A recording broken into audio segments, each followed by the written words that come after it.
আল্লাহর কসম, ইসলাম ধরো, ইসলাম মানো। হোক ক্ষুদ্র বাংলাদেশ, হোক অস্ত্রহীন বাংলাদেশ, হোক দুর্বল বাংলাদেশ, মাদ্রাসা কওমিয়ার ছাত্র জাগ্রত হও, ঐক্যবদ্ধ হও, জাতিকে জাগ্রত করো, জাতির সন্তানকে জাগ্রত করো। আল্লাহর কসম করে বলি, রাজনৈতিক শক্তি গঠন করো। গোটা দুনিয়ার কাফের তোমাদের চ্যালেঞ্জ করবে। আমেরিকা তোমাদের মৌলবাদী বলবে, ভারত তোমাদের সাম্প্রদায়িক বলবে, জঙ্গিবাদী বলবে, যে যাই বলুক বলুক তা কেন, আল্লাহর কসম করে বলি, কেউ তোমাদের মোকাবেলায় লড়াই টিকতে পারবে না। ইসলাম হচ্ছে সুন্দরের ধর্ম, ইসলাম সৌন্দর্যের ধর্ম, ইসলাম ন্যায়ের ধর্ম, ইসলাম ইনসাফের ধর্ম, ইসলাম শান্তির ধর্ম, ইসলাম সাম্যের ধর্ম, ইসলাম হচ্ছে ন্যায় বিচারের ধর্ম, ইসলাম হচ্ছে সুষম অর্থ ব্যবস্থার ধর্ম, ইসলাম হচ্ছে বিজয়ের ধর্ম। ইসলাম যদি ধরো, ইসলাম যদি মানো, তোমাকে কেউ পরাজিত করতে পারবে না। আমি যে বন্দোবস্তের কথা বলছি, আমি জানি 5 আগস্টে পরিবর্তন হয়েছে।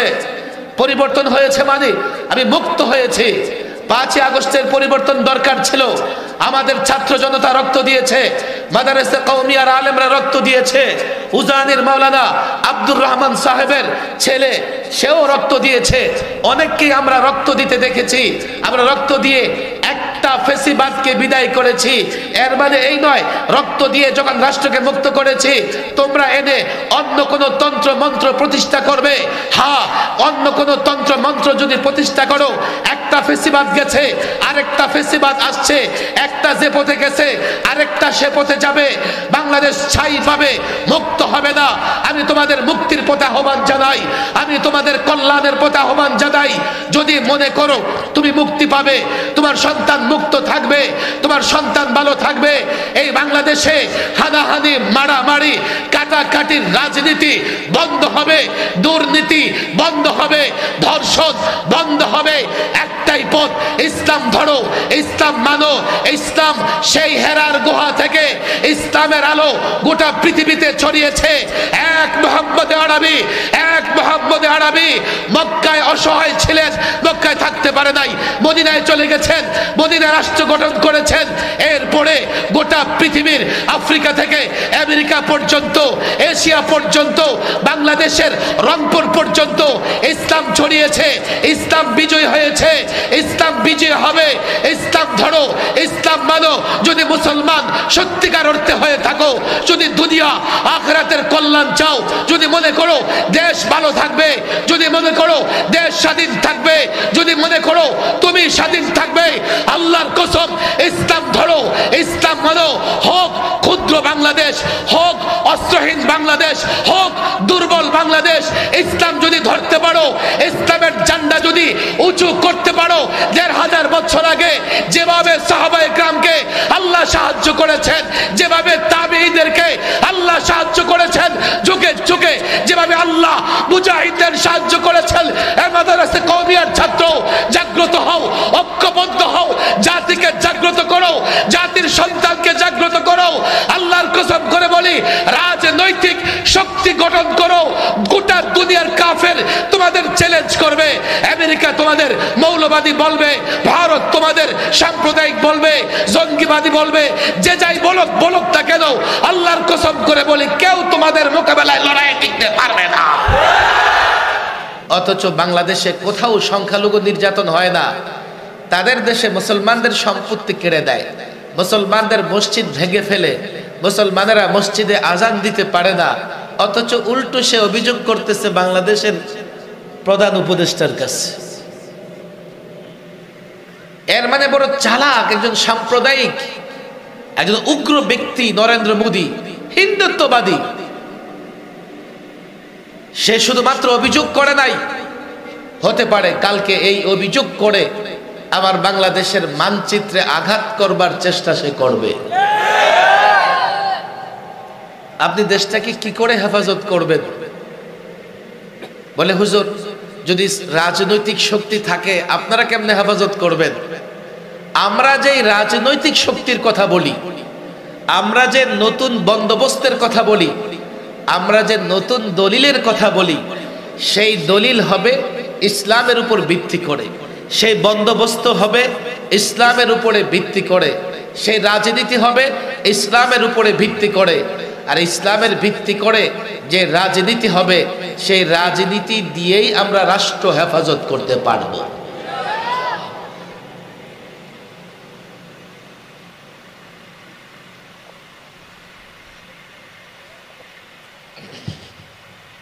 আপনাদের কষ্ট হচ্ছে? আগেই তো বলছি আমি কিয়ামত পর্যন্ত বাঁচবো না, যে পরবর্তীতে দাওয়াত দিবেন এই আশায় থাকবো। একটু চিন্তা করেন, 2 দিন ধরে তো মাহফিল চলতেছে, ওয়াজ তো অনেক শুনছেন, আরো শুনবেন। আমার পরে খ্যাতনামা ওলামা একরাম আছে, ব্যক্তিত্ব বক্তারা আছে, বয়ান করবেন। এখানে নানান রাজনৈতিক দলের লোকেরাও আছেন, আমাকে গালি দিবেন না, একটু ঠান্ডা মাথায় শোনেন। একটা হচ্ছে প্রচলিত রাজনীতি, আর একটা হচ্ছে ইসলামী রাজনীতি। প্রচলিত রাজনীতির শক্তিটা কোন জায়গায়, এটা আমি এখানে ব্যাখ্যা করব না। তবে প্রচলিত রাজনীতির ভিত্তি হচ্ছে বস্তুবাদ, বস্তু বস্তু, পদ পদবী অর্থ ইত্যাদি হচ্ছে প্রচলিত রাজনীতির ভিত্তি। ইসলামী রাজনীতির ভিত্তি হচ্ছে আল্লাহর উপর ভরসা করে দিন কায়েমের চেষ্টা করা। কথা ঠিক না বেঠিক? হুজুর বুঝলাম না, এই দুইটার মধ্যে কোনো পার্থক্য আছে? আছে, হ্যাঁ আছে। আল্লাহর উপর যারা ভরসা করবে, আল্লাহর উপর যারা ভরসা করবে তারাই শক্তিশালী। দুনিয়ার কোনো বস্তুর উপরে ভরসা করলে আপনি শক্তিশালী হতে পারবেন না। কাল যখন বাংলাদেশ আক্রান্ত হবে, আপনার মনে হবে কারা আক্রান্ত করছে? প্রতিবেশী রাষ্ট্র আক্রমণ করছে। হ্যাঁ, তাদের হাতে অ্যাটম বোমা আছে, মিসাইল আছে, অত্যাধুনিক অস্ত্র আছে, তাদের জনসংখ্যা 150 কোটি, তাদের সৈন্য সংখ্যা এত। আপনার দেশে কি আছে? আপনি কি দিয়ে লড়াই করবেন? কি দিয়ে আপনি তাদের মুখোমুখি হবেন? আপনার জনসংখ্যা মাত্র 16 কোটি, আপনার হাতে অ্যাটম পাওয়ার নাই, কিছুই নাই। যখন তারা আমার দেশের উপর জুলুম আগ্রাসন চালাবে, আপনি প্রচলিত রাজনীতি করলে লড়াই করতে পারবেন না। প্রচলিত রাজনীতির ভিত্তি হচ্ছে বস্তুর উপরে, আপনার উপর বস্তু নাই। ইসলামী রাজনীতির ভিত্তি হচ্ছে আল্লাহর উপর ভরসাকারী, আল্লাহর উপর ভরসা করা। আপনি যখন আল্লাহর উপর ভরসা করবেন, আপনার মনে হবে আমার হাতে বস্তু থাকার না থাক, অস্ত্র থাকার না থাক, আপনি এই পৃথিবীর কোনো তাগতি শক্তির উপর ভরসা করবেন না। আপনি চলে যাবেন 1500 বছর আগে। 1500 বছর আগে যদি সামান্য কয়েকটা তরবারি দিয়ে 313 জন ক্ষুধার্ত সাহাবায়ে কেরাম তাগুতের মোকাবেলায় দাঁড়িয়ে বিজয়ী হতে পারে, আল্লাহর কসম ইসলামী রাজনীতির ভিত্তি হচ্ছে আল্লাহর উপর ভরসা করে যার হাতে যা কিছু আছে না কেন তাই দিয়ে এই ভূখণ্ড হেফাজত করবার জন্য ময়দানে ঝাঁপিয়ে পড়বে। আল্লাহর কসম করে বলি, আল্লাহর উপর ভরসা করে এই মুসলমান যদি তাগুতের মোকাবেলায় ঝাঁপিয়ে পড়ে, তাগুত যেই হোক না কেন মুসলমানদের মোকাবেলায় টিকতে পারবে না।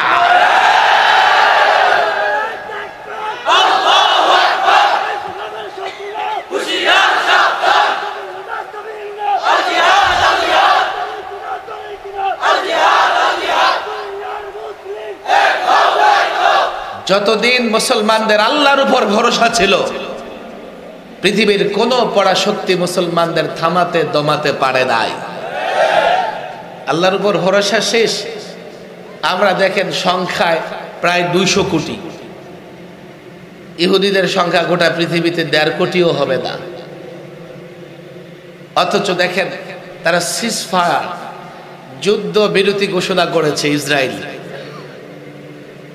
কত বড় গাদ্দারি! যুদ্ধ বিরতি ঘোষণা করে আবার সেই বিরতির মধ্যে ঈদের দিনে তারা ফিলিস্তিনি নারী শিশুদের উপরে গণহত্যা চালিয়েছে। ইসরায়েল পৃথিবীর কোনো যুদ্ধ নীতিও মানে না, ইসরায়েলের কাছে কোনো শিষ্টাচারও নাই, ইসরায়েলের কাছে কোনো মানবতা নাই। এটা গোটা পৃথিবীর মানুষের কাছে স্পষ্ট। বাংলাদেশের যুবকদের কাছে এখনো স্পষ্ট হয় নাই, এটা আমেরিকান ছাত্রদের কাছেও স্পষ্ট। আমি জানি না আপনারা সকলে জানেন কিনা, বেশ কিছুদিন আগে আমেরিকান নানান ইউনিভার্সিটির ছাত্ররা রাস্তায় নেমে গিয়েছিল। আর বাংলাদেশে যখন ফিলিস্তিনিদের পক্ষে দাঁড়াইতে হয় তো আমি মৌলভী সাহেব একাই দাঁড়াই, কলেজ ইউনিভার্সিটির ছেলেদের আমরা খুঁজে পাই না। আমেরিকার মতো রাষ্ট্রে, তাও শ্বেতাঙ্গ আমেরিকান, শ্বেতাঙ্গ আমেরিকানদের তারা প্রকৃত আমেরিকান মনে করে, আর কৃষ্ণাঙ্গ আমেরিকানদের তারা মনে করে তারা আফ্রিকা থেকে এসছে। এই জন্য আমেরিকাতে শ্বেতাঙ্গ আর কৃষ্ণাঙ্গ, সাদা চামড়ার কালো চামড়ার মধ্যে একটা লড়াই থাকে, চলতেই থাকে। সেই শ্বেতাঙ্গ আমেরিকান স্টুডেন্ট রাস্তায় নেমেছে ফিলিস্তিনিদের পক্ষে। কিন্তু ভাইরে, যেখানে যুদ্ধের দরকার, যুদ্ধ না করে আপনি যতই চিল্লাচিল্লি করেন, যতই মিছিল মিটিং করেন, কিয়ামত পর্যন্ত করতে পারবেন, কাজ হবে না। যেখানে যুদ্ধ দরকার সেখানে যুদ্ধ করতে হবে। যতই কিয়ামত পর্যন্ত দোয়া করেন, দোয়া করেই যদি সমাধান করা যেত তো কোন নবী রসুল কাফেরের বিরুদ্ধে অস্ত্র ধরতেন না। নবী রসুল তো মুস্তাজাবুদ দাওয়া, তারা ডাকলে আল্লাহ শোনেন। এই যুদ্ধের বিধান আল্লাহ এই জন্যই দিয়েছেন যাতে ইসলাম এবং মুসলমানদের নিরাপত্তা বিধান করা যায়। আজকে 200 কোটি মুসলমান ইহুদিদের মোকাবেলায় দাঁড়াবার ক্ষমতা এই জন্যেই নাই, এই মুসলমানরা আল্লাহর উপর তেমন বিশ্বাস রাখে না। কথা ভিন্ন দিকে চলে যাচ্ছে, আমি লম্বা কথা বলবো না, একটু খেয়াল করবেন, ডান দিকে কেউ কথা না বলি। বাচ্চারা শোনো, আমাদের একটা রাজনৈতিক শক্তি, ইসলামী রাজনৈতিক শক্তির দরকার আছে না নাই? এই কথা তো স্পষ্ট। এখন যেহেতু দরকার আছে, সাকত সাহেব যদি একা রাস্তায় চলতে থাকে সেই শক্তি হয়ে যাবে। আমি যদি ভুল করে থাকি সংশোধন করার দায়িত্ব আপনাদের ওলামায়ে কেরামের, কিন্তু আমি যদি সঠিক পথে থাকি ওলামায়ে কেরামের দায়িত্ব হচ্ছে আমাকে সহযোগিতা করা। গত 16টা বছর আমি চাইলেও কোনো না কোনো বাজারে উঠে আমার নিলাম হয়ে যাইত, 2-4 টাকায় তো বিক্রি হইতে পারতাম। কিন্তু গত 16টা বছর 3 বার আমাকে জেলখানায় থাকতে হয়েছে, 3 বার, একবার না। আল্লামা মুফতি আমিন রহিমাহুল্লাহ যখন ছিলেন 2011 4 এপ্রিল হরতালের দিন আমাকে গ্রেফতার করে। আমি তখন 11তে বেশ কিছুদিন সরকারি মেহমানখানায় ছিলাম। এরপর আপনারা সবাই মিলেই তো আন্দোলন সংগ্রাম করলেন 13তে। 13-র হেফাজতের আন্দোলনের পর আমি লম্বা সময় সরকারি মেহমানখানায় ছিলাম। এরপরে এবার 21-এ মোদি বিরোধী আন্দোলন যখন শুরু হলো, সবার আগে আমারই ধরছে, আপনি আসেন, মেহমানখানা প্রস্তুত। এবার ধরে তো আর ছাড়ে না, 2 বছর 2.5 বছর। এই যে এবারের ঈদটা ভিন্ন রকম একটা ঈদ ছিল। ভিন্ন রকম একটা ঈদ কেন ছিল? এবারের ঈদে আমরা সম্পূর্ণ মুক্ত ছিলাম। এর আগে আমি 3টা ঈদ কাটিয়েছি, 3টা রোজার ঈদ, ঈদুল ফিতর, সরকারি মেহমানখানায়। কথা তো অনেক, দেখেন আমি এত কথা আজকে বলতেও পারবো না। এই যে অনেকেই তো দাবি করে আমরা আন্দোলন করছি, আমাদের এতজন লোক শহীদ হয়েছে, আমার এই ত্যাগ, আমার এই কুরবানি। আমি বলি কি জানেন, সব ঠিক আছে, তুমি ত্যাগ দিয়েছো, তোমার দল ত্যাগ দিয়েছে, ছাত্ররা কুরবানি দিয়েছে, কিন্তু এই ফেসিবাদী সরকারের পতন হয়েছে আলেমদের বদদোয়ার কারণে। 16 বছর তো অনেকবার আন্দোলন হয়েছে। জেলখানায় আলেমদের সঙ্গে যে আচরণ করা হয়েছে, এক আলেমকে এতটা কষ্ট দেওয়া হয়েছে, আমার মতো একটা নিরীহ মানুষ, আমিও প্রায় 1.5-2 মাস রিমান্ডে ছিলাম।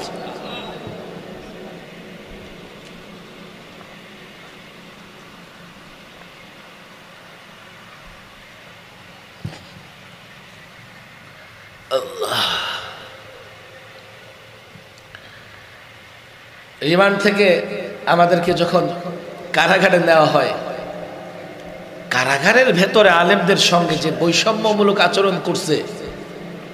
একটা কারাগারে দেখেন চুরি মামলার আসামি আছে, ডাকাতি মামলার আসামি আছে, ছিনতাই, খুন, রাহাজানি, তারপরে আপনার আছে ধর্ষণ মামলার আসামি, সব জেলখানার ভেতরে ঘুরে বেড়ায়। জেলখানার ভেতরটা একটা পার্কের মতো করা আছে। সেই জেলখানায় এক একজন আলেমকে ফাঁসির সেলে 24 ঘন্টা তালাবদ্ধ করে রাখত। দিনটা যেমনই কাটত। কালো মাওলানা মামুনুল হক সাহেবের সঙ্গে এই কামরাঙ্গীর চড়ে মাওলানা আতাউল্লাহ সাহেব হযরত হাফিজ হুজুর রাহিমাহুল্লাহর কনিষ্ঠ সন্তান সাহেবজাদা, ওনার জানাজা শেষে আমরা বসে কথা বলতেছিলাম। মাওলানা মামুনুল হক সাহেব আমাকে বলতেছিলেন যে জেলখানায় রাতগুলো খুব ভালো কাটতো। এবার হ্যাঁ, জেলখানায় রাতগুলো আমাদের খুব ভালো কাটতো। কিভাবে? শেষ রাতে 1টা-1:30 বাজতেই দ্রুত ওলামা একরাম উজু করে নামাজে দাঁড়াই যাইতেন। এক একজন দাঁড়ায়া তেলাওয়াত করতেছে আর কাঁদতেছে, কেউ রুকুতে পড়ে কাঁদতেছে, কেউ সিজদায় পড়ে কাঁদতেছে।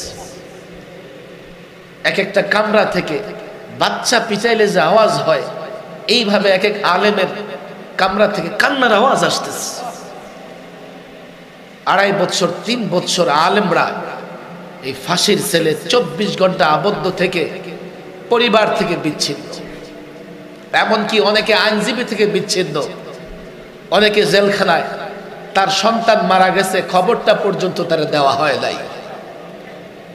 আমার বাবার ইন্তেকাল হয়ে গেছে, আমি জেলে, আমাকে লাশের মতো করে গাড়িতে করে জানাজায় আনা হয়েছে, তাও মধ্যরাতে। যা খুশি তাই করেছে আলেমদের সঙ্গে। আর আলেমরা আল্লাহর আদালতে বিচার দিয়েছে। কেউ বলে যে চট করে আসবে, কেউ বলে যে ফিরে আসবে। দেখো, আল্লাহর গজবে যাদের পতন হয় তারা ফিরতে পারে না। ফেরাউন নমরুদ নিদর্শন হয়ে আছে, নিদর্শন। কিয়ামত পর্যন্ত লোকেরা ফেরাউন নমরুদের ইতিহাস থেকে শিক্ষা নিবে। যারা গত 16 বছর আলেমদের উপর অত্যাচার করেছে, আল্লামা মুফতি আমিনী রাহিমাহুল্লাহকে 21টা মাস তারা গৃহবন্দী রেখেছে।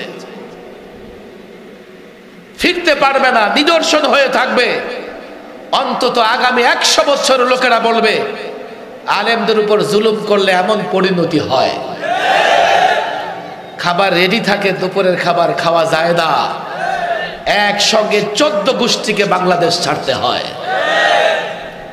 আলেমদের উপর জুলুম করেছে তারা। এই লম্বা জুলুম আলেমদের উপরে গেছে। আলেমরা এখন মুক্ত, জাতি এখন মুক্ত, দেশ মুক্ত। যে সমস্ত আলেমরা জুলুম সহ্য করেছে তারা চাইলেও রাতের বেলায় কোথাও না কোথাও গিয়ে আপোষ করতে পারতেন। আল্লাহ আছেন, আপনারাও কম বেশি এই খবর রাখেন। একদিনের জন্যে এই চিন্তাও করি নাই যে বাতিলের সঙ্গে আপোষ করতে হবে। শুধুমাত্র একটা পরিবর্তনের জন্য নয়, শুধুমাত্র ফেসিবাদীদের বিদায়ের জন্য নয়, একটাই আশা, এই জমিনে কোরআন সুন্নাহ ভিত্তিক শাসন ব্যবস্থা চালু হবে। এখন কোরআন সুন্নাহ ভিত্তিক শাসন ব্যবস্থা চালু করতে হলে আমাদের একটা রাজনৈতিক শক্তি, যে রাজনৈতিক শক্তি আমরা তৈরি করে সেই শক্তির মাধ্যমে ক্ষমতায় যাব, এবং সেখানে গিয়ে আমাদের কাজ হবে রাসূল সাল্লাল্লাহু আলাইহি সাল্লামের রাষ্ট্র ব্যবস্থা অনুসরণ করে বাংলাদেশ রাষ্ট্রকে পরিচালনা করা। আমি একা চললে হবে? 2-4-5 জন একা চললে হবে না? সকলকে সহযোগিতা করতে হবে। আমি আপনাদের কাছে বলি, দেখেন, পরিষ্কার বলি, হযরত হাফিজ হুজুর রাহিমাহুল্লাহ প্রায় 32 থেকে 35 বছর আগে হাফিজ হুজুর রাহিমাহুল্লাহ 2টা কাজ আমাদের জন্য করে গেছেন। এক, খেলাফত প্রতিষ্ঠার আন্দোলন শুরু করেছেন। 2, তওবার রাজনীতির ডাক দিয়েছেন। এই জাতির সাধারণ মুসলমান যারা, তাদের কাছে এটা স্পষ্ট নয় যে হাফিজ হুজুর খেলাফতের ডাক দিলেন। খেলাফত মানে কি? আমরা এই জমিনে আল্লাহর খলিফা, আল্লাহর প্রতিনিধি। ইন্নী জাইলুম ফিল আরদি খলিফা। একটু খেয়াল করে শোনেন। একজন প্রতিনিধির কাজ হচ্ছে তাকে যে কারণে প্রতিনিধি বানানো হয়, যে কাজের জন্য প্রতিনিধি বানানো হয়, সেই ব্যক্তি সেই কাজটাই করবে। কথা ঠিক না ঠিক? আল্লাহ জমিনে আমাদের প্রতিনিধি বানিয়েছেন আমরা যেন আল্লাহর নির্দেশনা, আল্লাহর নির্দেশগুলো বাস্তবায়ন করি। খেলাফত প্রতিষ্ঠা হচ্ছে আল্লাহর নির্দেশগুলো জমিনে বাস্তবায়ন করা। কথা ঠিক না ঠিক? এখন কেমনে বাস্তবায়ন করবেন? এখানে কেউ দেখবেন ডান দিকে, কেউ বাঁ দিকে, কেউ বলে সেকুলারিজম, কেউ বলে কমিউনিজম, কেউ বলে সোশ্যালিজম, কেউ বলে ন্যাশনালিজম। অবাক করা বিষয়, কেউ বলে গণতন্ত্র লাগবে, কেউ বলে সমাজতন্ত্র লাগবে, কেউ বলে জাতীয়তাবাদ লাগবে, কেউ বলে না না না ধর্ম নিরপেক্ষতাবাদ ছাড়া হবে না। নানা তন্ত্র মন্ত্র দিয়ে আমার সাধারণ যুবকেরা ব্যস্ত। তারা বুঝতেই চেষ্টা করে না তুমি মুসলমান, তোমার জন্য ইসলাম ছাড়া অন্য কোনো তন্ত্রে মন্ত্রে মুক্তি নাই। আমি তোমাদের বলি একটু বুঝো, বুঝার চেষ্টা করো। তওবার রাজনীতির ডাক দিয়েছেন হাফিজ হুজুর, ভুল করেছো। এবার ইসলাম বুঝো, ইসলামী রাজনীতি বুঝো, বুঝে তন্ত্র মন্ত্র ছেড়ে ইসলামী রাজনীতি ধরো। এটাই তওবা। ফিরে আসো, সমস্ত তন্ত্র মন্ত্র থেকে ফিরে আসো, এসে কোরআন সুন্নাহ ভিত্তিক রাষ্ট্র ব্যবস্থা গঠন করবার জন্য ইসলামকে ধরো। এটা হচ্ছে তওবার রাজনীতি। হাফিজ হুজুর শুরু করেছেন। বাংলাদেশে হাফিজ হুজুরের সেই কাজকে এগিয়ে নিয়েছেন যারা, আমরা পরিষ্কার জানি। আমাদের শাইখুল হাদিস আল্লামা আজিজুল হক রাহিমাহুল্লাহ, আমাদের পীর সাহেব, মরহুম পীর সাহেব চরমোনাই, মুফতি আমিন রাহিমাহুল্লাহ, যারা ময়দানে থেকে হাফিজ হুজুর রাহিমাহুল্লাহ সে আন্দোলন এবং সংগ্রামকে এগিয়ে নিয়ে গেছেন। এখন আমরা চেষ্টা করতেছি হাফিজ হুজুর রাহিমাহুল্লাহর সেই কাজ যা মুফতি আমিন রাহিমাহুল্লাহ করেছেন, সেই কাজকে ময়দানে সকলকে সঙ্গে নিয়ে এই কাজকে অগ্রসর করা, এই কাজকে গতিশীল করা, এই কাজকে ত্বরান্বিত করা, যাতে দ্রুত এই জমিনে কোরআন সুন্নাহর শাসন ব্যবস্থা চালু করা যায়। আর এর জন্যে আমাদের একটা সংঘবদ্ধ ঐক্যবদ্ধ শক্তি লাগবে। আমি আলেমদের বলি, মাদ্রাসার ছাত্রদের বলি, হ্যাঁ আমি যখন এই কথাগুলো বলছি, আমার জেনারেল শিক্ষিত ভাইয়েরা যারা আছো, কলেজের ছাত্র, ইউনিভার্সিটির ছাত্র, সাধারণ রাজনৈতিক দলের কর্মী, তোমাদের প্রশ্ন হতে পারে আপনি যেদিকে আমাদের ডাকছেন সেদিকে গেলে কি হবে? কি হবে জানো? দেশে দেশে স্থায়ী বন্দোবস্ত তৈরি হবে, স্থায়ীভাবে মুক্ত হবে, আর কেউ তোমাদের পরাধীন করতে পারবে না, তোমার রাষ্ট্রে কেউ হস্তক্ষেপ করতে পারবে না। কেন জানো? ইসলাম হচ্ছে সুন্দরের ধর্ম, ইসলাম সৌন্দর্যের ধর্ম, ইসলাম ন্যায়ের ধর্ম, ইসলাম ইনসাফের ধর্ম, ইসলাম শান্তির ধর্ম, ইসলাম সাম্যের ধর্ম, ইসলাম হচ্ছে ন্যায় বিচারের ধর্ম, ইসলাম হচ্ছে সুষম অর্থ ব্যবস্থার ধর্ম, ইসলাম হচ্ছে বিজয়ের ধর্ম। ইসলাম যদি ধরো, ইসলাম যদি মানো, তোমাকে কেউ পরাজিত করতে পারবে না। আমি যে বন্দোবস্তের কথা বলছি, আমি জানি 5 আগস্টে পরিবর্তন হয়েছে। পরিবর্তন হয়েছে মানে আমি মুক্ত হয়েছি। 5 আগস্টের পরিবর্তন দরকার ছিল। আমাদের ছাত্র জনতা রক্ত দিয়েছে, মাদ্রাসা কওমিয়ার আলেমরা রক্ত দিয়েছে, উজানির মাওলানা আব্দুর রহমান সাহেবের ছেলে সেও রক্ত দিয়েছে। অনেককেই আমরা রক্ত দিতে দেখেছি। আমরা রক্ত দিয়ে একটা ফেসিবাদকে বিদায় করেছি। এর মানে এই নয় রক্ত দিয়ে যখন রাষ্ট্রকে মুক্ত করেছি তোমরা এনে অন্য কোন তন্ত্র মন্ত্র প্রতিষ্ঠা করবে। হ্যাঁ, অন্য কোন তন্ত্র মন্ত্র যদি প্রতিষ্ঠা করো, একটা ফেসিবাদ গেছে, আরেকটা ফেসিবাদ আসছে, একটা যে পথে গেছে আরেকটা সে পথে যাবে। বাংলাদেশ ছাই পাবে, মুক্ত হবে না। আমি তোমাদের মুক্তির পথে আহ্বান জানাই, আমি তোমাদের কল্যাণের পথে আহ্বান জানাই। যদি মনে করো তুমি মুক্তি পাবে, তোমার সন্তান মুক্ত থাকবে, তোমার সন্তান ভালো থাকবে, এই বাংলাদেশে হানাহানি মারামারি কাটাকাটির রাজনীতি বন্ধ হবে, দুর্নীতি বন্ধ হবে, ধর্ষণ বন্ধ হবে। একটাই পথ, ইসলাম ধরো, ইসলাম মানো। ইসলাম সেই হেরার গুহা থেকে ইসলামের আলো গোটা পৃথিবীতে ছড়িয়েছে। এক মুহাম্মদ আরবি, এক মুহাম্মদ আরবি মক্কায় অসহায় ছিলেন, মক্কায় থাকতে পারে নাই, মদিনায় চলে গেছেন, মদিনায় রাষ্ট্র গঠন করেছেন। এরপরে গোটা পৃথিবীর আফ্রিকা থেকে আমেরিকা পর্যন্ত, এশিয়া পর্যন্ত, বাংলাদেশের রংপুর পর্যন্ত ইসলাম ছড়িয়েছে। ইসলাম বিজয় হয়েছে, ইসলাম বিজয় হবে। ইসলাম ধরো, ইসলাম মানো।